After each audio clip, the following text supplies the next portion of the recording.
Assalamu alaikum wa rahmatullahi wa barakatuh. Il y a des épreuves qu'on peut éviter, contourner ou repousser. Mais il existe un test final, inévitable, non négociable. Un test qui sépare les faibles des forts, les hésitants des déterminés, ceux qui abandonnent de ceux qui sont choisis. Ce test n'est pas là pour te briser, mais pour révéler qui tu es réellement. Es-tu prêt à l'affronter? Ou laisseras-tu la peur te priver de la mission qu'Allah t'a confiée? Le temps approche, et ceux qui sont choisis savent qu'ils ne peuvent plus reculer. Car cette épreuve ultime est celle qui précède la victoire. L'épreuve incontournable, l'histoire de Youssef et le test de la patience. Imagine-toi coincé dans une situation où chaque prière semble sans réponse, où chaque effort paraît inutile. Tu avances, mais le chemin est bloqué. C'est comme si un mur invisible se dressait devant toi. Tu cherches des solutions, mais rien ne change. À ce moment-là, une question se pose. Est-ce que cette difficulté est une simple épreuve temporaire ou un test envoyé par Allah pour t'enseigner quelque chose d'essentiel? Regarde l'histoire de Youssef. Paix sur lui. Il était jeune, aimé de son père, mais la jalousie de ses frères l'a mené au fond d'un puits sombre, abandonné. Ensuite, il a été vendu comme esclave, arraché à tout ce qu'il connaissait. Puis, alors qu'il commençait à reconstruire sa vie, il a été accusé injustement et emprisonné. Tout semblait être contre lui. Pourtant, jamais il ne s'est plaint, jamais il n'a perdu confiance en Allah. Sa patience n'était pas une résignation, mais une certitude. Allah avait un plan, même si les épreuves semblaient insurmontables. Et ce plan s'est révélé.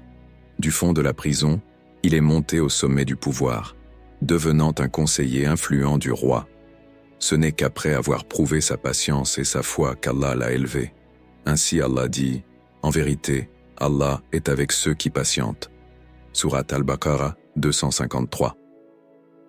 Maintenant, réfléchis un instant. Quelle est l'épreuve qui te semble interminable? Te demandes-tu pourquoi les choses ne changent pas malgré tes efforts? Peut-être qu'Allah veut que tu apprennes la patience, que tu développes une force intérieure, que tu comprennes une leçon essentielle avant de t'ouvrir la porte que tu attends tant. Ne combats pas ce que Dieu veut t'enseigner. L'élévation vient après l'épreuve.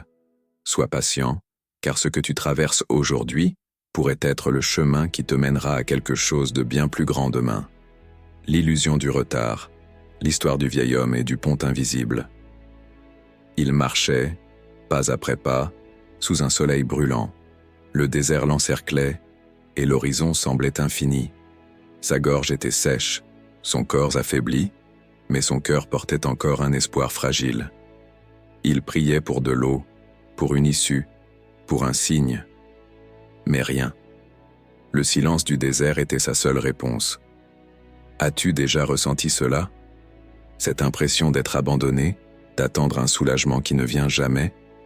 Tu fais ce qu'il faut, tu pries, tu avances, mais tout semble bloqué.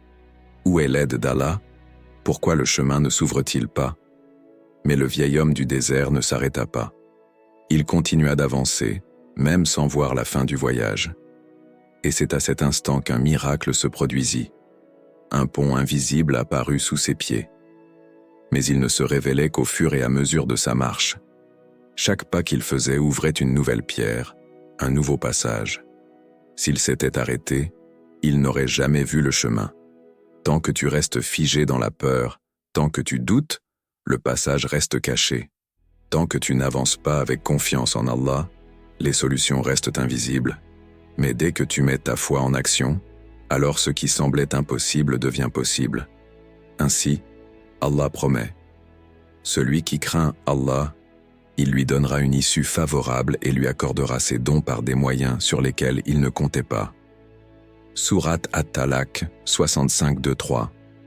Peut-être que ce que tu vois comme un retard n'en est pas un. Peut-être que la porte n'est pas fermée, mais qu'Allah attend que tu changes avant de l'ouvrir. Parfois, ce n'est pas le moment qui est mauvais, c'est nous qui ne sommes pas prêts. Allah sait ce qui est devant nous, et il sait quand nous serons capables de recevoir sa bénédiction. Alors aujourd'hui, pose-toi cette question. Et si ton miracle était déjà là, attendant juste que tu fasses le premier pas? Les faux raccourcis, l'histoire du roi et de la porte fermée. Le roi se tenait devant une immense porte en bois massif, entouré de ses serviteurs. Il leur ordonna de l'ouvrir. Ils poussèrent, tirèrent, tentèrent de briser la serrure, mais rien ne bougea. Le roi fronça les sourcils. Pourquoi cette porte refusait-elle de céder malgré tous leurs efforts? Un vieil homme sage, qui observait la scène, s'approcha calmement et dit « Avez-vous essayé de frapper ?» Les serviteurs échangèrent des regards perplexes. Pourquoi frapper à une porte qui semblait verrouillée? Ils avaient tout essayé. La force, la ruse, la persévérance. Mais jamais ils n'avaient pensé à la solution la plus simple. Un jeune serviteur s'avança, hésitant, et frappa doucement. À leur grande surprise, la porte s'ouvrit sans effort. Combien de fois faisons-nous la même erreur? Nous luttons, nous nous obstinons, nous cherchons à forcer notre destinée alors qu'Allah attend simplement que nous nous tournions vers lui. Nous cherchons des raccourcis, nous essayons de forcer une situation, mais nous oublions que certaines portes ne s'ouvrent qu'avec la bonne clé, l'invocation, la soumission et la confiance en Allah. Allah nous rappelle avec douceur « Quand mes serviteurs t'interrogent sur moi, alors je suis tout proche. Je réponds à l'appel de celui qui m'invoque lorsqu'il m'invoque. » Sourate Al-Baqarah 286. Peut-être que cette opportunité que tu cherches avec tant d'acharnement ne t'a pas été refusée, mais simplement différée. Peut-être que la porte que tu essaies de briser n'est pas fermée à clé, mais qu'Allah attend simplement que tu l'appelles. As-tu frappé à la porte de sa miséricorde? Lui as-tu demandé de t'ouvrir la voie? Rien ne sert de forcer une porte qu'Allah n'a pas encore ouverte. Invoque, patiente, et aie confiance. Ce qui est destiné à toi viendra, au moment parfait, de la manière parfaite. La transformation intérieure, l'histoire du papillon et de l'épreuve du cocon. Un homme se promenait dans un jardin lorsqu'il aperçut un cocon suspendu à une branche. À l'intérieur, un papillon luttait pour sortir. Il battait des ailes, se débattait, mais la sortie semblait impossible. L'homme, pris de compassion, décida de l'aider. Avec un petit couteau, il ouvrit délicatement le cocon pour libérer le papillon. Mais quelque chose n'allait pas. Les ailes du papillon étaient fragiles, molles, incapables de le porter. Il tenta de voler, en vain. Ce qui devait être sa libération était devenu sa condamnation. En lui évitant l'épreuve de sortir par lui-même, l'homme lui avait volé sa force. Il n'a jamais pu prendre son envol. Combien de fois avons-nous voulu échapper à l'épreuve? Combien de fois avons-nous supplié Allah de nous délivrer d'une difficulté sans comprendre qu'il l'a placée sur notre chemin pour nous fortifier? Nous voulons des solutions rapides, une issue immédiate, mais nous oublions que la souffrance d'aujourd'hui façonne la force de demain. Allah nous rappelle cette réalité.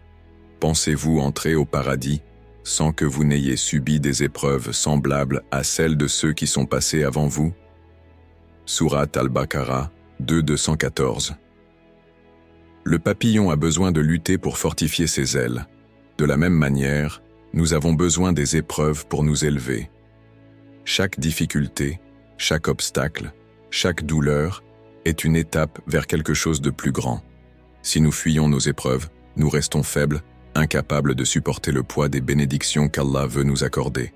Alors, pose-toi cette question. Et si cette souffrance n'était pas un frein, mais une préparation? Et si au lieu de supplier Allah de l'enlever, tu lui demandais la victoire après l'endurance? L'histoire de la mère de Moussa. Imagine un instant. Une mère serre son enfant contre elle, le cœur en feu. Des soldats patrouillent, prêts à tuer tout nouveau-né parmi les fils d'Israël. Elle sait qu'elle doit agir. Mais que faire? Fuir? Se cacher? Non. Une seule option reste. Confier son bébé au flot d'un fleuve impitoyable. Peux-tu imaginer la douleur? Cette mère regarde son fils disparaître, porté par le courant, sans savoir où il finira. Chaque fibre de son être lui crie de courir, de le récupérer, de ne pas le laisser partir. Mais elle se rappelle d'une chose. Allah lui a promis qu'il le lui rendrait. Ce qui semblait être une perte était en réalité une protection. Moussa, paix sur lui, n'a pas été emporté pour être perdu. Il était guidé vers son destin. Ce fleuve qui aurait pu être sa fin l'a conduit dans le palais même de Pharaon. Celui qui devait le tuer l'a élevé sous son toit. Et, comme Allah l'avait promis, Moussa fut rendu à sa mère. Plus tard, il devint un prophète, un libérateur, une lumière pour son peuple. Allah dit, « Ne crains rien et ne t'afflige pas. Nous te le rendrons et ferons de lui un messager. » Sourate Al-Qasas 28:7. Et toi? As-tu déjà ressenti cette douleur de perdre quelque chose ou quelqu'un de précieux? As-tu déjà dû lâcher prise sans comprendre pourquoi Allah te demandait un tel sacrifice? Ce que tu penses être une perte aujourd'hui pourrait être une préparation, une épreuve nécessaire pour te façonner, t'élever et t'amener vers quelque chose de plus grand. Parfois, Allah nous demande de lâcher prise non pas pour nous punir, mais pour nous protéger. Ce que tu abandonnes pour lui, il te le rendra d'une meilleure manière.